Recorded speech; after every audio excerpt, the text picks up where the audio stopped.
is the highest among all the major economies. This is in spite of the massive slowdown globally caused by COVID-19 and the war. The Indian economy is therefore on the right track, and despite a time of challenges, heading towards a bright future.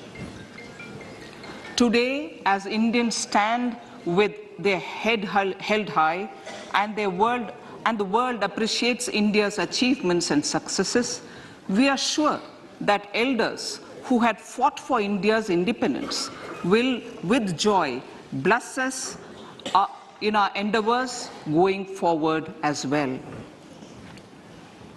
Our focus on wide-ranging reforms and sound policies implemented through Sabka Prayas, resulting in Jan Bhagidari and targeted support to those in need, helped us perform well in trying times. India's rising global profile is because of the several accomplishments: unique world-class digital public infrastructure, example, Aadhaar, CoWIN and UPI, COVID vaccination drive in unparalleled scale and speed, proactive role in frontier areas such as achieving the climate-related goals, Mission Life and National Hydrogen Mission. During the COVID-19 pandemic, we ensured that no one goes to bed hungry with a scheme to supply free food grains to over 80 crore persons for 28 months. Continuing our commitment to ensure food and nutritional security, we are implementing from 1st January 2023 a scheme to supply free food grain to all Antyodaya and priority households for the next 1 year. Under PM Garib Kalyan Anna Yojana, the entire expenditure of about 2 lakh crore will be borne by the central government. In these times of global challenges, the G20 presidency gives us a unique opportunity to strengthen India's role in the world economic order. With the theme of Vasudhaiva Kutumbakam, we are steering an ambitious, people-centric agenda to address global challenges and to facilitate sustainable economic development. The government's efforts since 2014 have ensured for all citizens a better quality of life and life of dignity. The per capita income has more than doubled to 1.97 lakh rupees. In these 9 years, the Indian economy has increased in size from being 10th to 5th largest in the world. We have significantly improved our position as well as a well-governed and innovative country with a conducive environment for business as reflected in several global indices. We have made a significant progress in many sustainable development goals. The economy has become a lot more formalized, as reflected in the EPFO membership, more than doubling to 27 crore and rupees 7,400 crore digital payments of 126 lakh crore rupees through UPI in 2022. The efficient implementation of many schemes with universalization of targeted benefits has resulted in inclusive development. Some of the schemes are 11.7 crore household toilets under Swachh Bharat mission, which is achieved, 9.6 crore LPG connections under Ujjwala, 220 crore COVID vaccination of 102 crore persons, 47.8 crore PM Jan Dhan bank accounts, insurance cover for 44.6 crore persons under PM Suraksha Bima and PM Jeevan Jyoti Yojana, and cash transfer of 2.2 lakh crores of rupees to 11.4 crore to over 11.4 crore farmers under PM Kisan Samman Nidhi. Our vision for the Amrit Kal includes technology-driven and knowledge-based economy with strong public finances and a robust financial sector. To achieve this, Jan Bhagidari through Sabka Saath, Sabka Prayas is essential. The economic agenda for achieving this vision focuses on three things. First, facilitating ample opportunities for citizens, especially the youth, to fulfill their aspirations. Second, providing strong impetus to growth and job creation. And third, strengthening macroeconomic stability. To service these focus areas in our journey to India at 100, we believe that the following four opportunities can be transformative during Amrit Kal. Economic empowerment of women. Deen Dayal Antyodaya Yojana National Rural Livelihood Mission has achieved remarkable success by mobilizing rural women into 81 lakh self-help groups. We will enable these groups to reach the next stage of economic empowerment through formation of large producer enterprises or collectives, with each having several thousand members and managed professionally. They will be helped with raw materials supply and for better design, quality, branding, and marketing of their products. Through supporting these policies, they will be enabled to scale up their operations to serve the large consumer markets, as has been the case with the several startups growing into unicorns. PM Vishwakarma Kaushal Samman, PM Vikas. For centuries, traditional artisans and craftspeople who work with their hands using tools have brought renown for India. They're generally referred to as Vishwakarma. The art and the handicraft created by them represents the true spirit of Atmanirbhar Bharat. For the first time, a package of assistance for them has been conceptualized.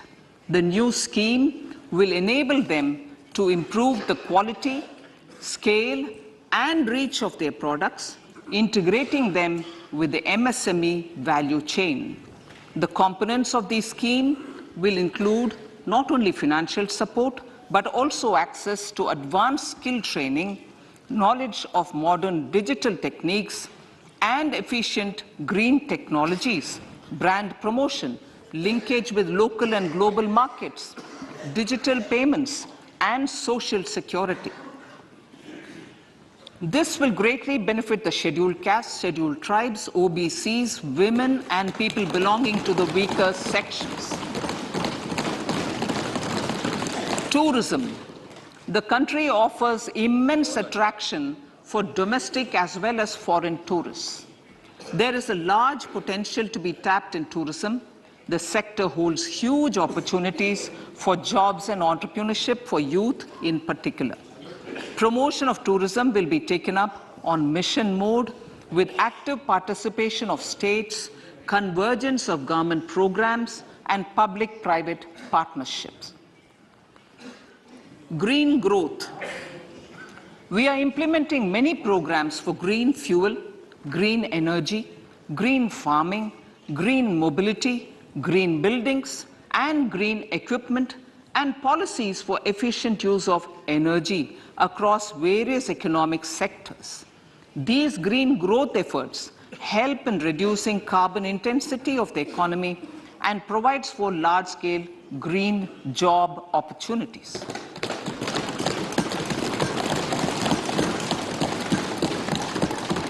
Priorities of this budget. The budget adopts the following 7 priorities. They complement each other and act as the Saptarishi guiding us through the Amritkal. Inclusive development, reaching the last mile, infrastructure and investment, unleashing the potential, green growth, youth power, and financial sector. I now speak on the priority number 1, inclusive development. The government's philosophy of Sabka Saath, Sabka Vikas has facilitated inclusive development covering in specific farmers, women, youth, OBCs, scheduled castes, scheduled tribes, Divyangjan, and economically weaker sections, and overall priority for the underprivileged, Vanchiton ko Variyata. There has also been a sustained focus on Jammu Kashmir, Ladakh, and the Northeast. This budget builds on those efforts. Digital public infrastructure for agriculture. Digital public infrastructure for agriculture will be built as an open source, open standard, and interoperable public good. This will enable inclusive farmer-centric solutions through relevant information services for crop planning and health, improved access to farm inputs, credit and insurance, help for crop estimation, market intelligence, and support for growth of agri-tech industry and startups.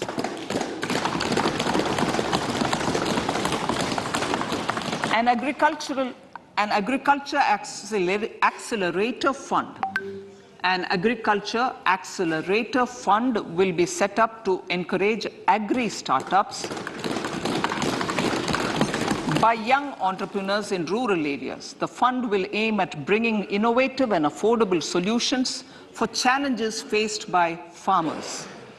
It will also bring in modern technologies to transform agricultural practices, increase productivity and profitability. To enhance the productivity of extra long staple cotton, we will adopt a cluster-based and value chain approach through public-private partnerships. This will mean collaboration between farmers, state, and industry for input supplies, extension services, and market linkages. We will launch an Atmanirbhar Clean Plant program to boost availability of disease-free, quality planting material for high-value horticultural crops at an outlay of 2,200 crores. Global hub for millets, which are Sri Anna. India is the forefront. India's at the forefront of popularizing millets, whose consumption furthers nutrition, food security, and welfare of farmers, said the Honorable Prime Minister. We are the largest producer and second largest exporter of Sri Anna in the world. We grow several types of Sri Anna, such as Sri Anna Jowar, Sri Anna Ragi, Sri Anna Bajra, Sri Anna Kutu, Ramdana, Kangni, Kutni, Kutki, Kodo, China, and Sama.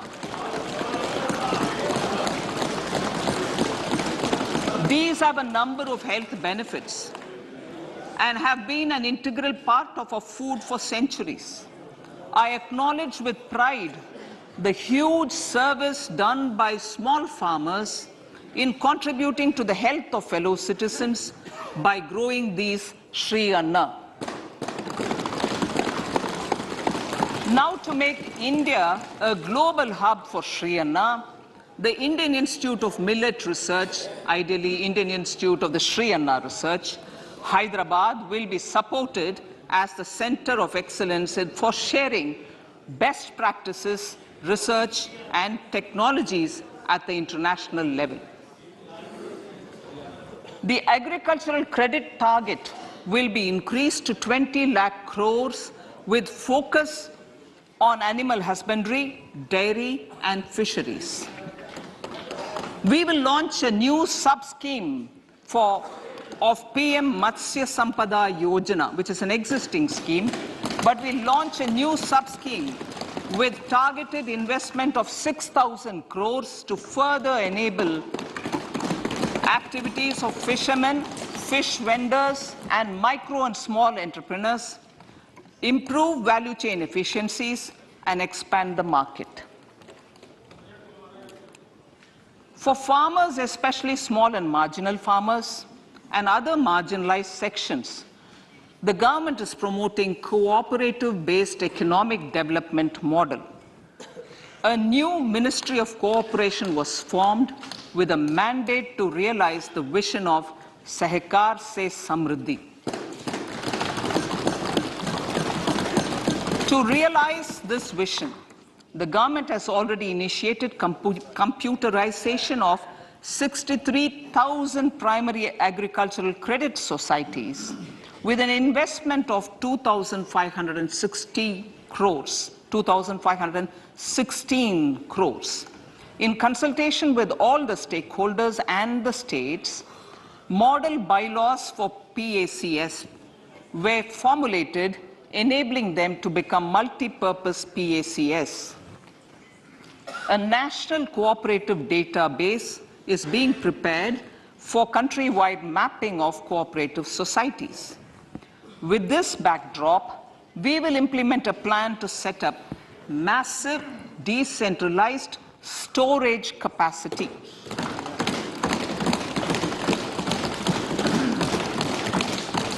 This will help farmers store their produce and realize remunerative prices through sale at appropriate times.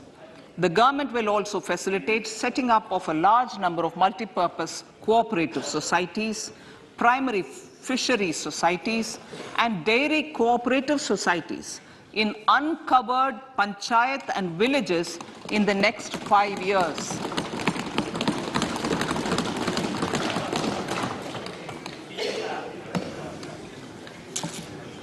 Health, education, and skilling.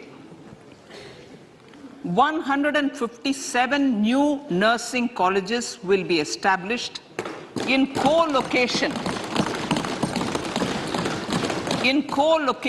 with the existing 157 medical colleges established since 2014. A mission to eliminate sickle cell anemia by 2047 will be launched. It will entail awareness creation, universal screening of 7 crore people in the age group of 0 to 40 years in affected tribal areas, and counseling through collaborative efforts of central ministries and state governments. Facilities in select ICMR labs, Indian Council for Medical Research Labs, will be made available for research by public and private medical college faculty and private sector R&D teams for encouraging collaborative research and innovation. A new program to promote research and innovation in pharmaceuticals will be taken up through centers of excellence. We shall also encourage industry to invest in research and development in specific priority areas. Dedicated multidisciplinary courses for medical devices will be supported in existing institutions to ensure availability of skilled manpower for futuristic medical technologies, high-end manufacturing, and research. Teachers training. Teachers training will be re-envisioned through innovative pedagogy, curriculum transaction, continuous professional development, dipstick surveys, and ICT implementation. The District Institute of Education and Training will be developed as vibrant institutes of excellence for this purpose.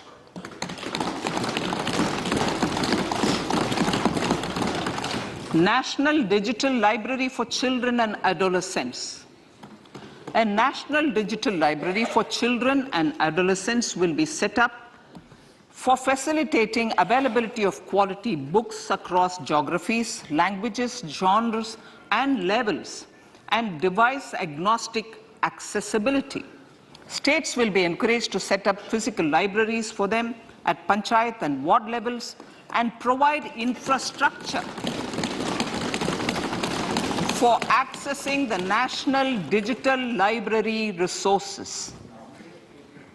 Additionally, to build a culture of reading and to make up for pandemic time learning loss, the National Book Trust, the Children's Book Trust, and other sources will be encouraged to provide and replenish non-curricular titles in regional languages and in English to these physical libraries.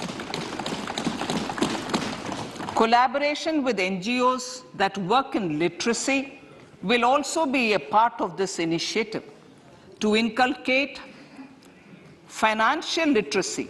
Financial sector regulators and organizations will be encouraged to provide age-appropriate reading material to these libraries. I move to priority 2, reaching the last mile. Prime Minister Vajpayee's government had formed the Ministry of Tribal Affairs and the Department of Development of Northeast Region to provide a sharper focus to the objective of reaching the last mile.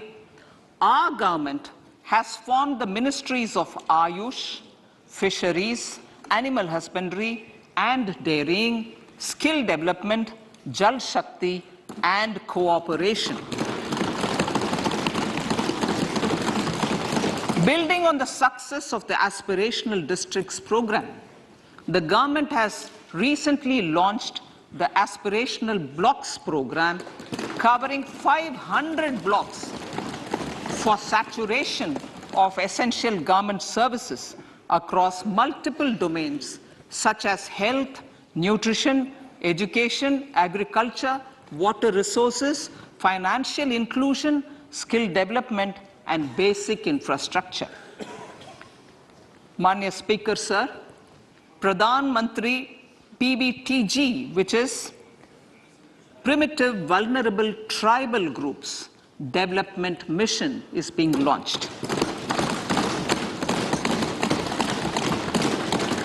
To improve socio-economic conditions of the particularly vulnerable tribal groups, the PBTGs as we refer them to, Pradhan Mantri PBTG Development Mission will be launched. This will saturate PBTG families and habitations with basic facilities such as safe housing, clean drinking water and sanitation, improved access to education, health, nutrition, road and telecom connectivity, and sustainable livelihood opportunities.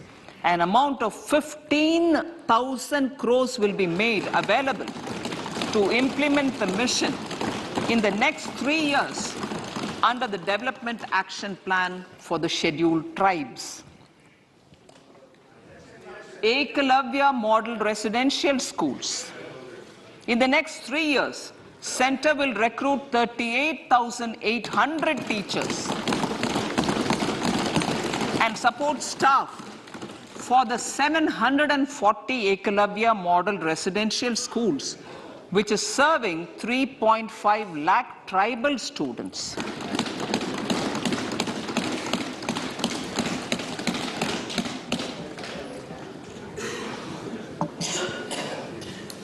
In the drought-prone central regions of Karnataka, central assistance of 5,300 crore will be given to Upper Bhadra project to provide sustainable micro-irrigation and filling up of surface tanks for drinking water. PM Awas Yojana. The outlay for PM Awas Yojana is being enhanced by 66% to over 79,000 crores. Bharat Shared Repository of Inscriptions will be set up in a digital epigraphy museum with digitization of 1 lakh ancient inscriptions in the first stage. Support for poor prisoners. For poor persons who are in prisons and unable to afford the penalty or the bail amount, required financial support will be provided. Priority number 3, infrastructure and investment. Investments in infrastructure and productive capacity have a large multiplier impact on growth and employment. After the subdued period of the pandemic, private investments are growing again. The budget takes the lead once again to ramp up the virtuous cycle of investment and job creation. Honorable Speaker, sir, the capital investment outlay is being increased steeply for the 3rd year in a row by 33% to 10 lakh crores, which would be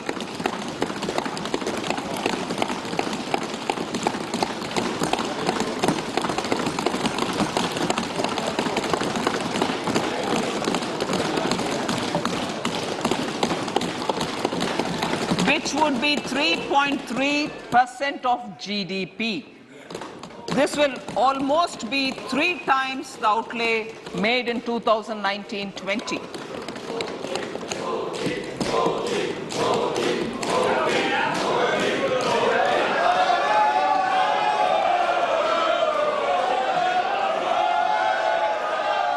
This substantial increase in recent years is central to the government's efforts to enhance growth potential and job creation, crowd in private investments, and provide a cushion against global headwinds. The direct capital investment by the center is complemented by the provision made for creation of capital assets through grants and aids to state. The effective capital expenditure of the center is budgeted at 13.7 lakh crore rupees, which will be 4.5% of GDP. Support to state governments for capital investment. I have decided to continue the 50-year interest-free loan to state governments for 1 more year to spur investment in infrastructure and to incentivize them for complementary policies actions with a significantly enhanced outlay of 1.3 lakh crores. The newly established Infrastructure Finance Secretariat will assist all stakeholders for more private investment in infrastructure, including railways, roads, urban infrastructure, and power, which are predominantly depend on public resources. The harmonized master list of infrastructure will be reviewed by an expert committee for recommending the classification and financing framework suitable for Amrit Kal. A capital outlay, I'm talking about railways now, sir, Honorable Speaker, railways. A capital outlay of 2.40 lakh crores has been provided for the railways. This is the highest ever outlay this highest ever outlay is about 9 times the outlay made in 2013-14. 100 critical transport infrastructure projects for last and first mile connectivity for ports, coal, steel, fertilizer and food grain sectors have been identified. They will be taken up on priority with investment of 75,000 crores, including 15,000 crore from private sources. 50 additional airports, heliports, water aerodromes, and advanced landing grounds will be revived for improving regional air connectivity.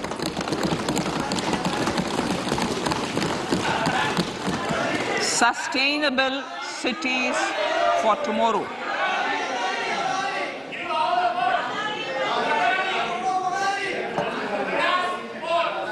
States and cities will be encouraged to undertake urban planning reforms and actions to transform our cities into sustainable cities of tomorrow.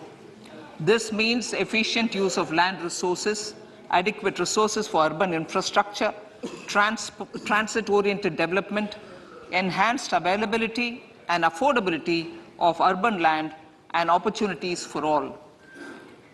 Through property tax governance reforms and ring-fencing user charges on urban infrastructure, cities will be incentivized to improve their creditworthiness for municipal bonds. Like the RIDF, an Urban Infrastructure Development Fund will be established through use of priority sector lending shortfall. This will be managed by the National Housing Bank and will be used by public agencies to create urban infrastructure in Tier 2 and Tier 3 cities.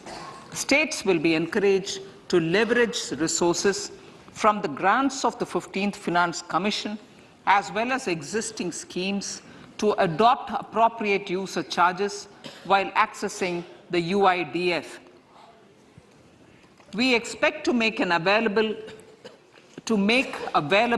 10,000 crore rupees per annum for this purpose.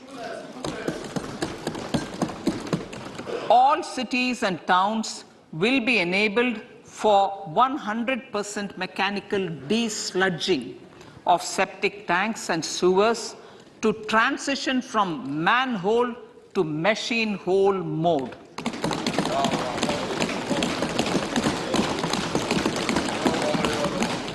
Enhanced focus will be provided for scientific management of dry and wet waste. Honorable Speaker, sir, our Prime Minister had said, good governance is the key to a nation's progress. Our government is committed to providing a transparent and accountable administration which works for the betterment and welfare of common citizens. Mission Karma Yogi. Under Mission Karma Yogi, centre, states and the union territories are making and implementing capacity building plans for civil servants. The government has also launched an integrated online training platform, I Got Karma Yogi, to provide continuous learning opportunities for lakhs of government employees to upgrade their skills and facilitate people-centric approach. Sir, for enhancing ease of doing business, more than 39,000 compliances have been reduced and more than 3,400 legal provisions have been decriminalized. For furthering the trust-based governance, we have introduced the Jan Vishwas Bill to amend 42 central acts. This budget proposes a series of measures to unleash the potential of our economy. Centers of Excellence for Artificial Intelligence. For realizing the vision of Make AI in India and Make AI Work for India, 3 Centers of Excellence for Artificial Intelligence will be set up in top educational institutions. Leading industry players will partner in conducting interdisciplinary research, develop cutting-edge applications, and scalable problem solutions in the areas of agriculture, health, and sustainable cities.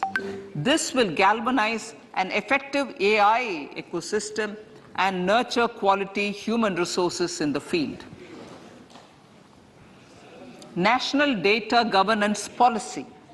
To unleash innovation and research by startups and academia, a national data governance policy will be brought out. This will enable access to anonymized data. The KYC process will be simplified, adopting a risk-based instead of one-size-fits-all approach. The financial sector regulators will also be encouraged to have a KYC system fully amenable to meet the needs of digital India. One-stop solution for identity and address updating. A one-stop solution for reconciliation and updating of identity and address of individuals maintained by various government agencies, regulators, and regulated entities will be established using DigiLocker service and Aadhaar as foundational identity. Speaker, sir, common business identifier. For the business establishments required to have a permanent account number, the PAN will be used as the common identifier for all digital systems of specified government agencies. This will bring ease of doing business, and it will be facilitated through a legal mandate. For obviating the need for separate submission of same information to different government agencies, a system of unified filing process will be set up. Such filing of information or return in simplified forms on a common portal will be shared with other agencies as per the filer's choice. Vivad Se Vishwas 1. Relief for MSMEs. In cases of failure by MSMEs to execute contracts during the COVID period, 95% of the forfeited amount relating to the bid or performance security will be returned to them by government and government undertakings.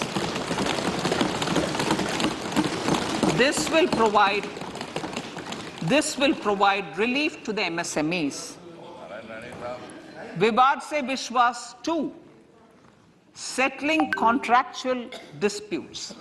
To settle contractual disputes of government and government undertakings, wherein arbitral award is under challenge in a court, a voluntary settlement scheme with standardized terms will be introduced.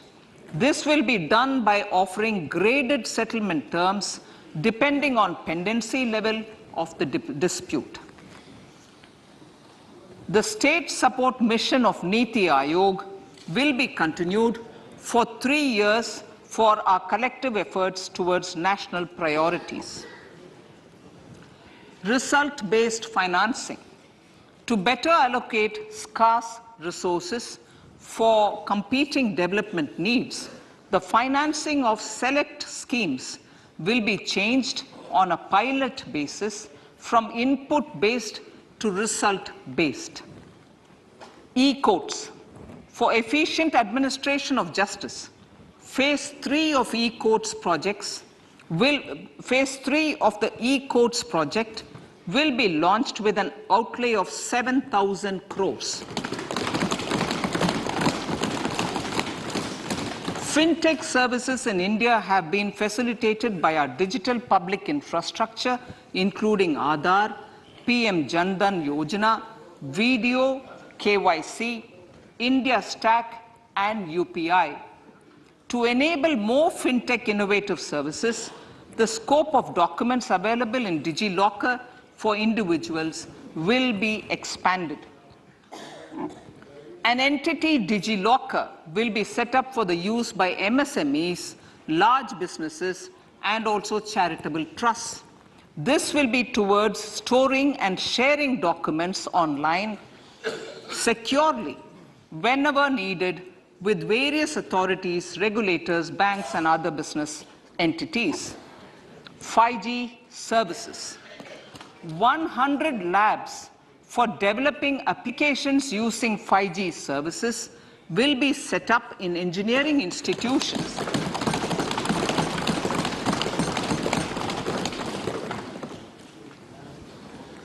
To realize a new range of opportunities, business models, and employment potential. The labs will cover, among others, applications such as smart classrooms, precision farming, intelligent transport systems, and healthcare applications. Lab-grown diamonds. Lab-grown diamonds is a technology and innovation-driven emerging sector with high employment potential. These environment-friendly diamonds, which have optically and chemically the same properties as natural diamonds. To encourage indigenous production of LGD, lab-grown diamond seeds and machines, and to reduce import dependency, a research and development grant will be provided to one of the IITs for 5 years.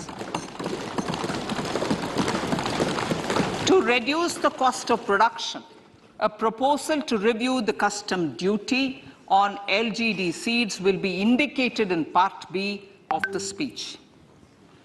I come to the fifth priority, Honorable Speaker, sir, green growth.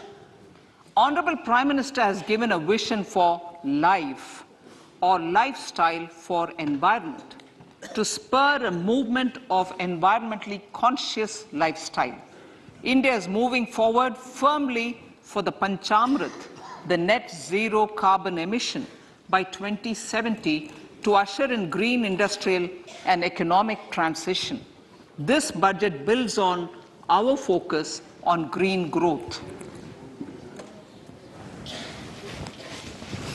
The recently launched National Green Hydrogen Mission, with an outlay of 19,700 crores, will facilitate transition of the economy to low carbon intensity, reduce dependence on fossil fuel imports, and make the country assume technology and market leadership in this sunrise sector.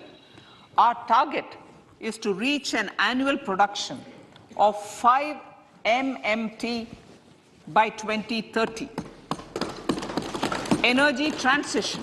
This budget provides for 35,000 crores for priority capital investment towards energy transition and net zero objectives and energy security by Ministry of Petroleum and Natural Gas. To steer the economy on sustainable development path, battery energy storage systems with capacity of 4,000 MWh will be supported with viability gap funding. A detailed framework for pumped storage projects will also be formulated. Renewable energy evacuation. The interstate transmission system for evacuation and grid integration of 13 gigawatt renewable energy from Ladakh will be constructed with investment of 20,700 crores, including central support of 8,300 crores. Green credit program. For encouraging behavioral change, a green credit program will be notified under the Environment Protection Act. This will incentivize environmentally sustainable and responsive actions by companies, individuals, and local bodies, and help mobilize additional resources for such activities. PM Program for Restoration, Awareness, Nourishment, and Amelioration of Mother Earth, PM Pranam, will be launched to incentivize states and union territories to promote alternative fertilizers and balanced use of chemical fertilizers. Go Bardhan scheme, 500 new waste-to-wealth plants under Go Bardhan, galvanizing organic bio-agro resources done. Go Bardhan scheme will be established for promoting circular economy. These will include 200 compressed biogas plants, including 75 plants in urban areas, and 300 community or cluster-based plants at a total investment of 10,000 crores. I will refer to this in Part B also. In due course, a 5% CBG mandate will be introduced for all organizations marketing natural and biogas. For collection of biomass and distribution of biomanure, appropriate fiscal support will also be provided. Bharatiya Prakritik Kheti Bio Input Resource Centers. Over the next 3 years, we will facilitate 1 crore farmers to adopt natural farming. For this, Honorable Speaker, 10,000 bio input resource centers will be set up, creating a national level distributed micro-fertilizer and pesticide manufacturing network. Mishti.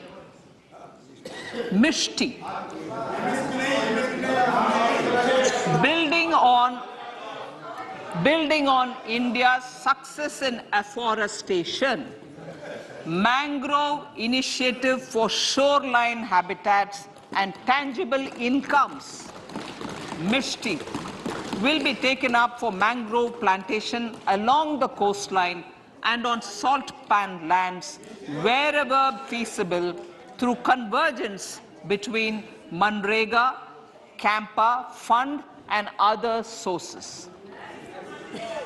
Amrit Dharohar. Wetlands are vital ecosystems which sustain biological diversity.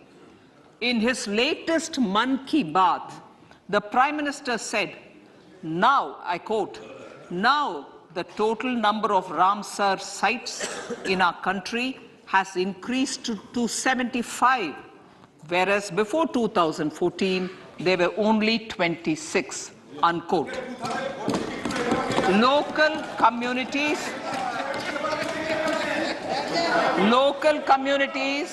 have always been at the forefront of conservation efforts. The government will promote their unique conservation values through Amrit Dharohar, a scheme that will be implemented over the next 3 years to encourage optimal use of wetlands and enhance biodiversity, carbon stock, ecotourism opportunities, and income generation for local communities. Coastal shipping. Coastal shipping will be promoted as the energy efficient and lower cost mode of transport, both for passengers and freight, through PPP mode with viability gap funding. Vehicle replacement. Vehicle replacement is an important continuing policy, replacing the old political,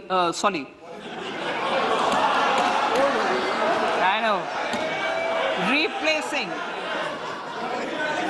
absolutely, thank you. Replacing old polluting vehicles. May be applicable, right? Replacing old polluting vehicles is an important part of greening our economy. In furtherance of the vehicle scrapping policy mentioned in Budget 21-22, I have allocated adequate funds to scrap old vehicles of the central government.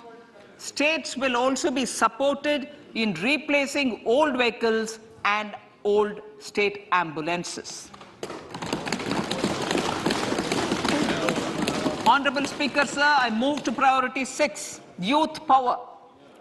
To empower our youth and help the Amrit PD realize their dreams, we have formulated the National Education Policy, which is very wide in its scope, but one of the things is also to focus on skilling, adopted economic policies that facilitate job creation at scale and have supported business opportunities. Pradhan Mantri Kaushal Vikas Yojana. Pradhan Mantri Kaushal Vikas Yojana 4.0 will be launched to skill lakhs of youth within the next 3 years. On-job training, industry partnership, and alignment of courses with needs of industry will be emphasized. The scheme will also cover new age courses for Industry 4.0 like coding, AI, robotics, mechatronics, IoT, 3D printing, drones, and other soft skills. To skill youth for international opportunities, 30 Skill India International Centers will be set up across different states. The digital ecosystem for skilling will be further expanded with the launch of a unified Skill India digital platform for enabling demand-based formal skilling, linking with employers including MSMEs, and facilitating access to entrepreneurship schemes. To provide stipend support to 47 lakh youths in 3 years, direct benefit transfer under a pan-India national apprenticeship promotion scheme will be rolled out. Tourism. Honorable Speaker, sir, with an integrated and innovative approach, at least 50 destinations will be selected through challenge mode. In addition to aspects such as physical connectivity, virtual connectivity, tourist guides, high standards for food streets, and tourist security, all the relevant aspects would be made available on an app to enhance tourist experience. Every destination would be developed as a complete package. The focus of development of tourism would be on domestic as well as foreign tourists.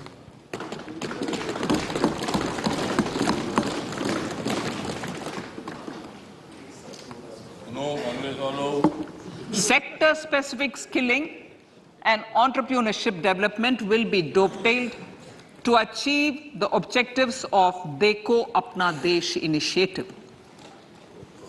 This was launched as an appeal by the Honorable Prime Minister to the middle class to prefer domestic tourism over international tourism.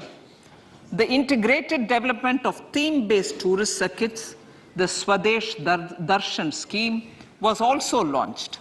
Under the Vibrant Villages program, tourism infrastructure and amenities will be facilitated in border villages.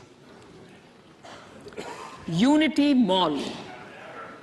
States will be encouraged to set up a Unity Mall in their state capital or most prominent tourism center or the financial capital for promotion and sale of their one district, one product and GI products and other handicraft products, and for providing space for such products of all other states as well. Sir, priority number 7, financial sector. Our reforms in the financial sector and innovative use of technology have led to financial inclusion at scale, better and faster service delivery, ease of access to credit, and participation in financial markets. This budget proposes to further these measures. Credit guarantee for MSMEs. Last year, I proposed revamping of the credit guarantee scheme for the MSMEs. I am happy to announce that the revamped scheme will take effect from 1st April 2023 through infusion of 9,000 crores in the corpus.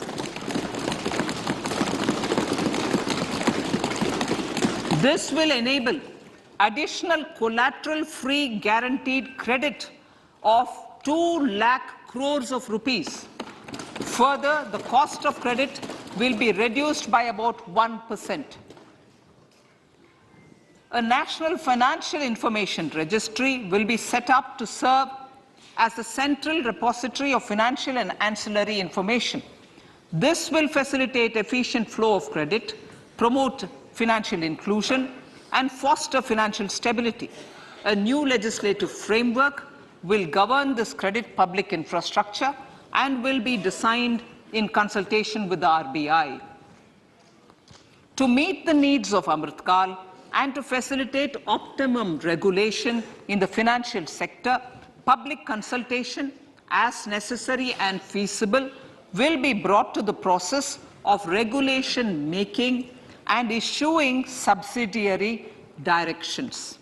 To simplify, to ease, and to reduce cost of compliance, financial sector regulators will be requested to carry out a comprehensive review of existing regulations. For this, they will consider suggestions from public and regulated entities.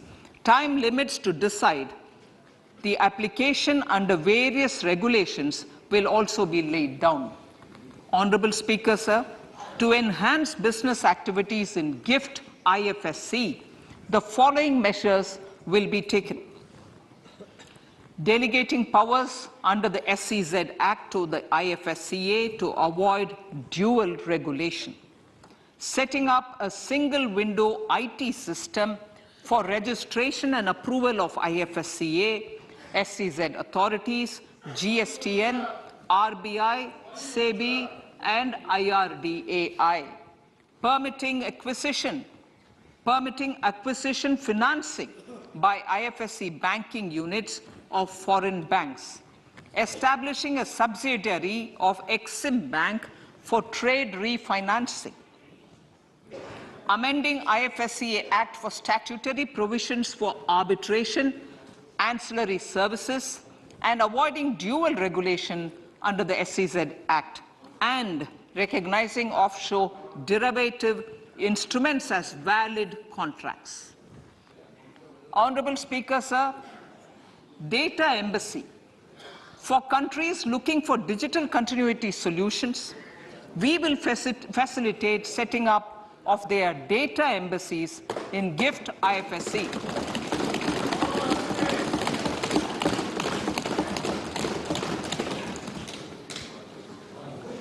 Improving governance and investor protection in banking sector.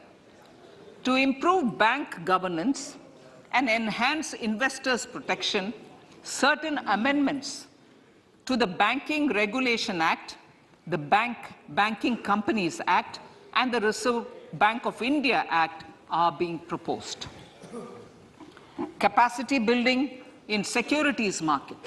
Honorable Speaker, sir, to build capacity of functionaries and professionals in the securities market, SEBI will be empowered to develop, regulate, maintain, and enforce norms and standards for education in the National Institute of Securities Markets and to recognize award of degrees, diplomas, and certificates. A central processing center will be set up for faster response to companies through centralized handling of various forms filed with field officers under the Companies Act. Reclaiming of shares and dividends. For investors to reclaim unclaimed shares and unpaid dividends from the Investor Education and Protection Fund Authority with ease, from the Investor Education and Protection Fund Authority with ease, an integrated IT portal will be established. Digital payments continue to find wide acceptance. In 2022, they show an increase of 76% in transaction and 91% in value. Fiscal support for this digital public infrastructure will continue in 2023-2024. Azadi Ka Amrit Mahotsav, Mahila Samman Bachat Patra.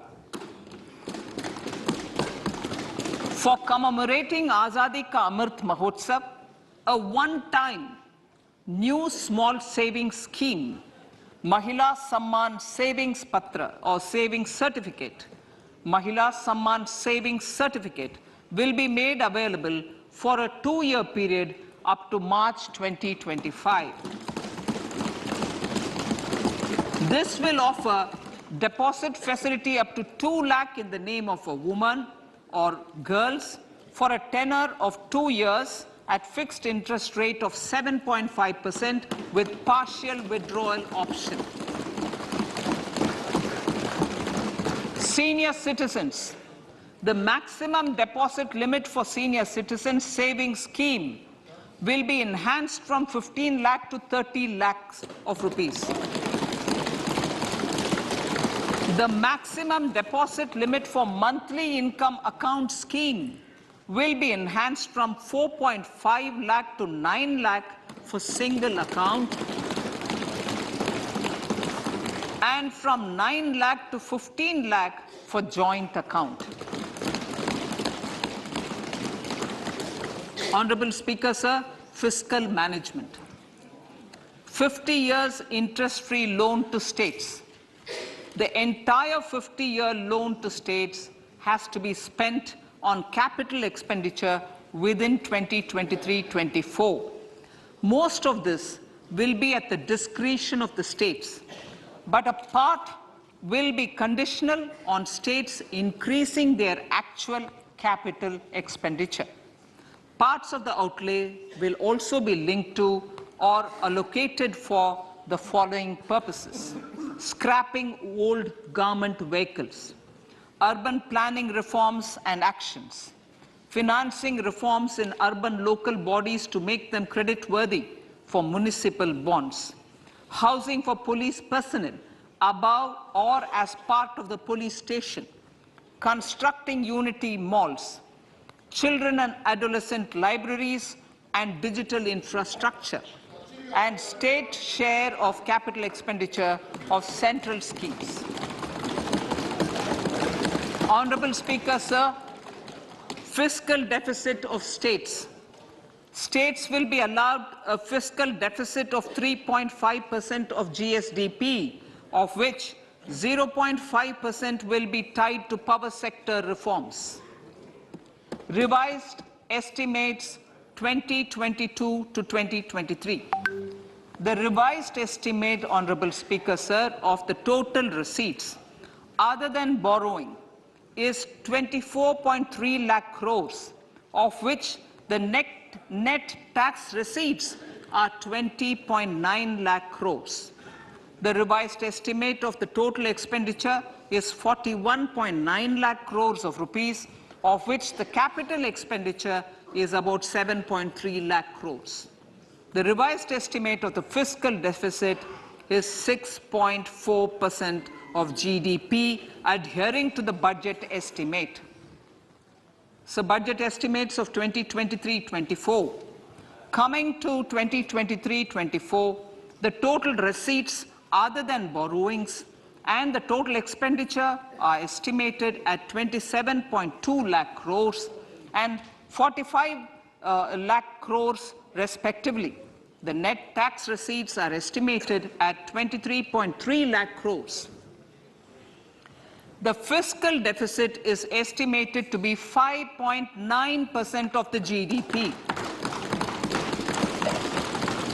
In my budget speech for 21-22, I had announced that we plan to continue the path of fiscal consolidation, reaching a fiscal deficit of below 4.5% by 2025-26, with a fairly steady decline over the period. We have adhered to this path, and I reiterate my intention to bring the fiscal deficit below 4.5% of GDP by 2025-26. To finance the fiscal deficit in 2023-24, the net market borrowings from dated securities are estimated at 11.8 lakh crores. The balance financing is expected to come from small savings and other sources. The gross market borrowings are estimated at 15.43 lakh crores of rupees. Honorable Speaker, sir, I now move to Part B.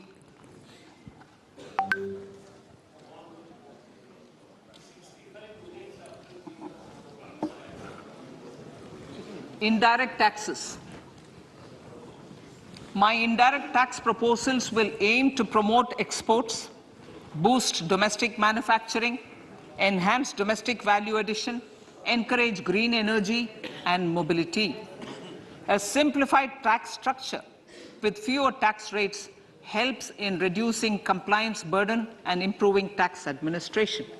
I propose to reduce the number of basic customs duty rates on goods other than textiles and agriculture from 21 to 13. As a result, there are minor changes in the basic custom duties, cesses and surcharges on some items including toys, bicycle, automobiles and naphtha. Green mobility. To avoid cascading of taxes on blended compressed natural gas, I propose to exempt excise duty on GST paid compressed biogas contained in it. To further provide impetus to green mobility, customs duty exemptions is being extended to import of capital goods and machinery required for manufacture of lithium-ion cells for batteries used in electrical vehicles as well. Electronics. As a result of various initiatives of the government, including phased manufacturing program, mobile phone production in India has increased from 5.8 crore units valued at about 18,900 crore in 2014-15 to 31 crore units valued at 2,75,000 crore in the last financial year. To further deepen domestic value addition in manufacturing of mobile phones, I propose to provide relief to customs duty. I propose to provide relief in customs duty on import of certain parts and inputs like camera lens and continue the concessional duty on lithium-ion cells for batteries for another year. Similarly, to promote value addition in manufacture of televisions, I propose to reduce the basic customs duty on parts of open cells of TV panels to 2.5%. Electrical. To rectify inversion of duty structure and encourage manufacturing of electric kitchen chimneys, the basic custom duty on electric kitchen chimney is being increased from 7.5% to 15%, and that on heat coils for these is proposed to be reduced from 20% to 15%. Chemicals and petrochemicals.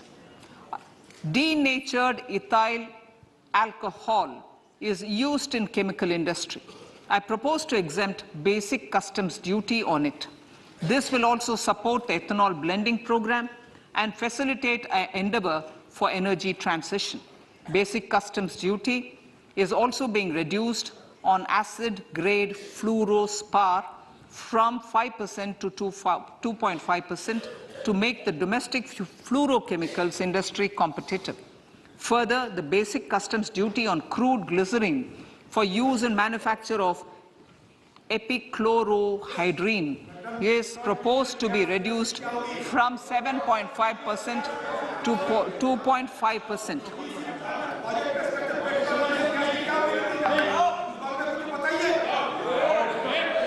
Marine products. In the last financial year, marine products recorded the highest export growth, benefiting farmers in the coastal states of the country. To further enhance the export competitiveness of marine products, particularly shrimps, duty is being reduced on key inputs for domestic manufacture of shrimp feed. India is a global leader, as I said in Part A, in cutting and polishing of natural diamonds, contributing about 3/4 of the global turnover by value. With the depletion of deposits of natural diamonds, the industry is moving towards lab-grown diamonds, and it holds huge promise. To seize this opportunity, I propose to reduce the basic customs duty on seeds used in their manufacture. Custom duties on door or dore and bars of gold and platinum were increased earlier this fiscal. I propose to increase the duties on articles made therefrom to enhance the duty differential. I also propose to increase the import duty on silver doors, bars and articles to align them with that on gold and platinum. To facilitate availability of raw materials for the steel sector, exemptions from basic custom duty on raw materials for manufacture of CRGO steel, ferrous scrap and nickel cathode is being continued. Similarly, the concessional BCD of 2.5% on copper scrap is also being continued to ensure the availability of raw materials for secondary copper producers who are mainly in the MSME sectors. Compounded rubber. The basic custom duty rate on compounded rubber is being increased from 10% to 25% or 30 kg, whichever is lower, at par with that of natural rubber other than latex to curb circumvention of duty. Cigarettes.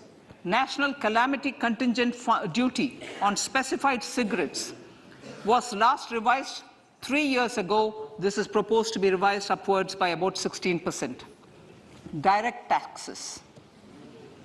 I now come to my direct tax proposals. Honorable Speaker, these proposals aim to maintain continuity and stability of taxation, further simplify and rationalize various provisions to reduce the compliance burden, promote the entrepreneurial spirit, and provide tax relief to citizens. It has been constant endeavor of the Income Tax Department to improve taxpayer services by making compliance easy and smooth. Our taxpayers portal received a maximum of 72 lakh returns in a day, processed more than 6.5 crore returns this year. Average processing period reduced from 93 days in financial year 13-14 to 16 days only now. And 45% of the returns were processed within 24 hours. We intend to further improve this, roll out the next generation common IT return form for taxpayer convenience, and also plan to strengthen the grievance redressal mechanism. MSMEs and professionals. MSMEs are growth engines of our economy. Micro enterprises with turnover up to 2 crore of rupees and certain professionals with turnover of up to 50 lakh rupees can avail the benefit of presumptive taxation. I propose to provide enhanced limits of 3 crore and 75 lakh respectively to the taxpayers whose cash receipts are no more than 5%. Whose cash receipts are no more than 5%. Moreover, to support MSMEs in timely receipt of payments, I propose to allow deduction for expenditure incurred on payments made to them only when payment is actually made. Cooperation. Cooperation is a value to be cherished. In realizing our Prime Minister's goal for Sehkar Se Samriddhi and his resolve to connect the spirit of cooperation with the spirit of Amrit Kal, in addition to the measures proposed in Part A, I have a slew of proposals for the cooperation sector. First, new cooperatives that commence manufacturing activities till 2024, 31st March, shall get the benefit of a lower tax rate of 15%, as is presently available to new manufacturing companies. Secondly, I propose to provide an opportunity to sugar cooperatives to claim payments made to sugarcane farmers for the period prior to the assessment year 2016-17 as expenditure. This is expected to provide them a relief of almost 10,000 crores. Thirdly, I am providing a higher limit of 2 lakh per member for cash deposits to loans in cash by primary agricultural cooperative societies and primary cooperative agriculture and rural development banks. I repeat that.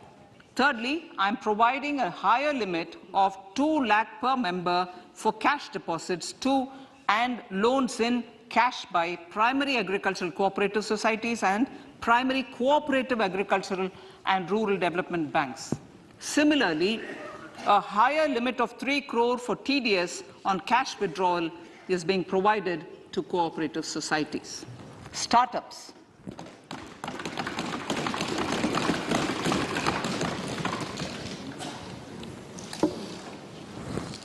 Entrepreneurship is vital for a country's economic development.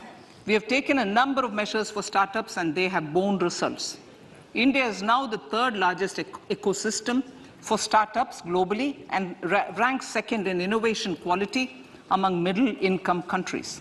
I propose to extend the date of incorporation for income tax benefits to startups from 31/3/2023 to 31/3/2024. I further propose to provide the benefit of carry forward of losses on change of shareholding of startups from 7 years of incorporation to 10 years.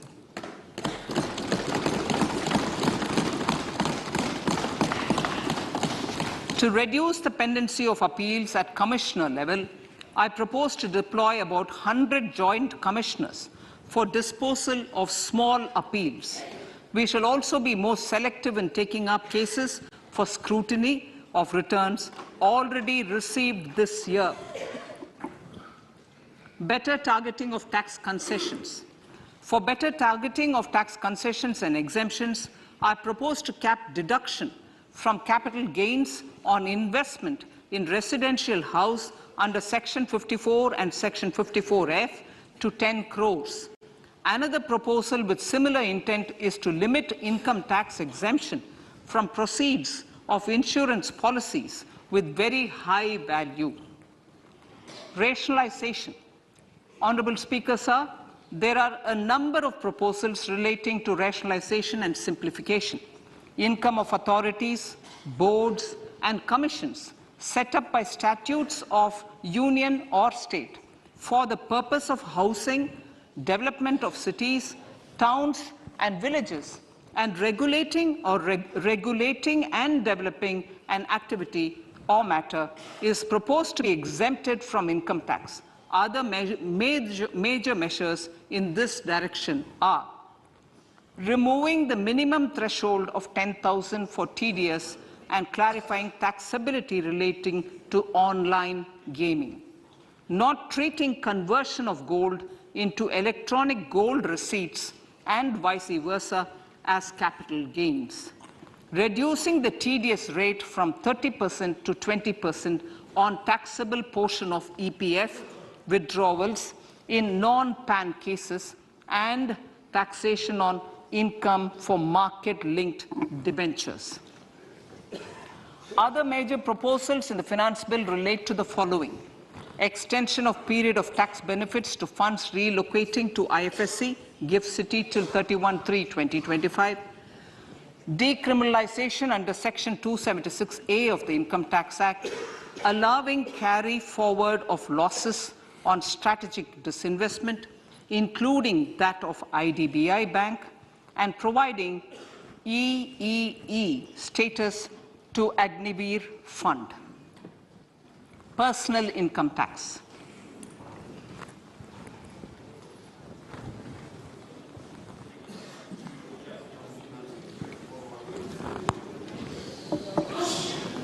Now I come to what everyone is waiting for. Personal income tax. I have 5 major announcements to make in this regard. These primarily benefit our hard-working middle class. The first one concerns rebate. Currently, those with income up to 5 lakh do not pay any income tax in both old and new regimes. I propose to increase the rebate limit to 7 lakhs in the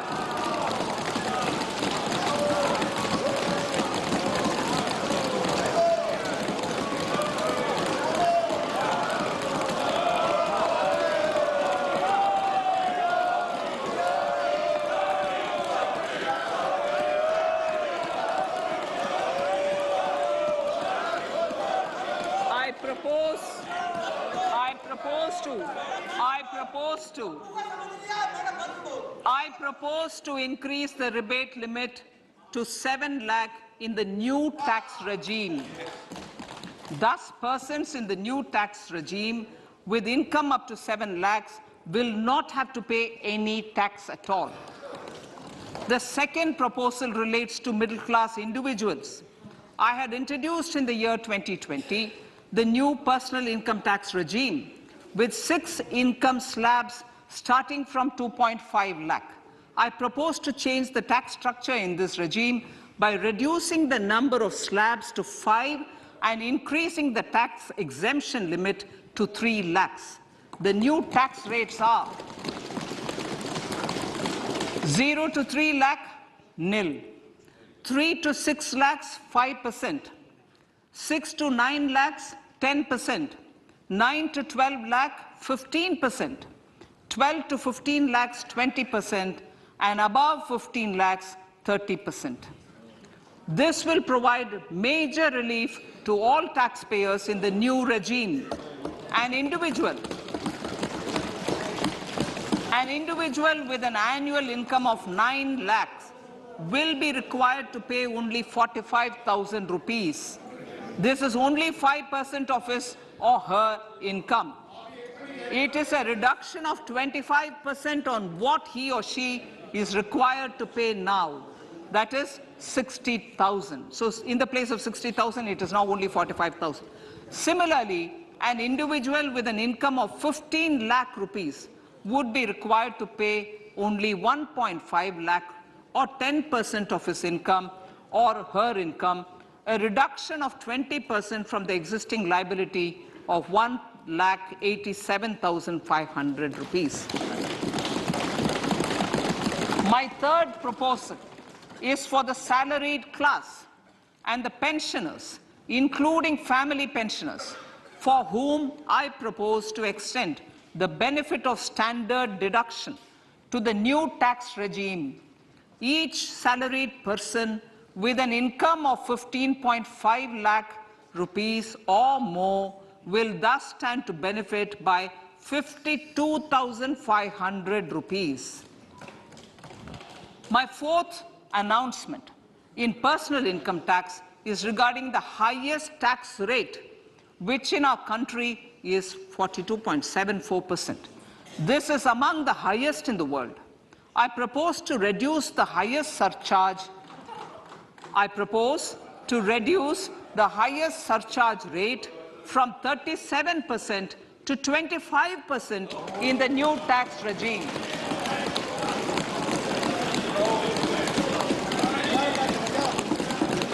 This would result in reduction of the maximum rate.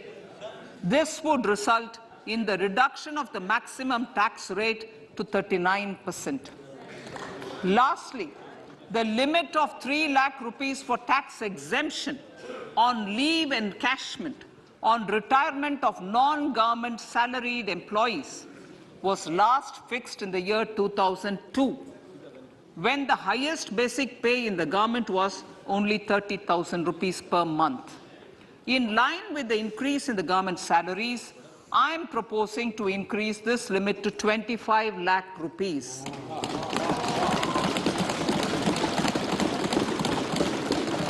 We are also making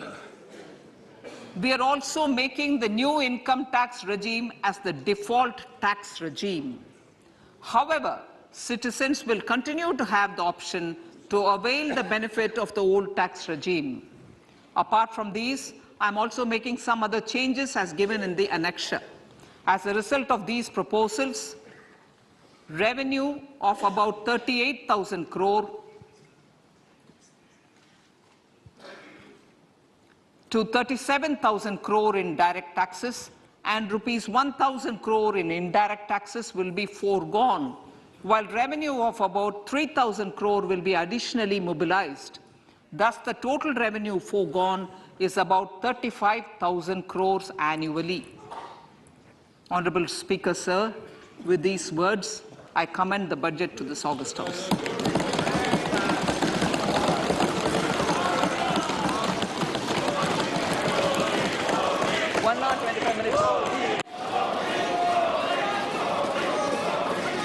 item number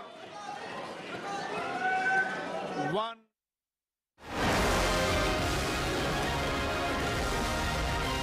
लहलहाती फसल, भरे पूरे खेत खलिहान, हर किसान का बस यही अरमान।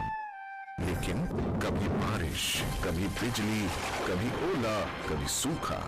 भैया खेती में तो जोखिम रहता ही है, अब क्या करें। अब प्रकृति का कोनो उपाय है का? प्रकृति का तो नहीं, मगर नुकसान का उपाय है। अच्छा, हाँ, AIC से फसल बीमा।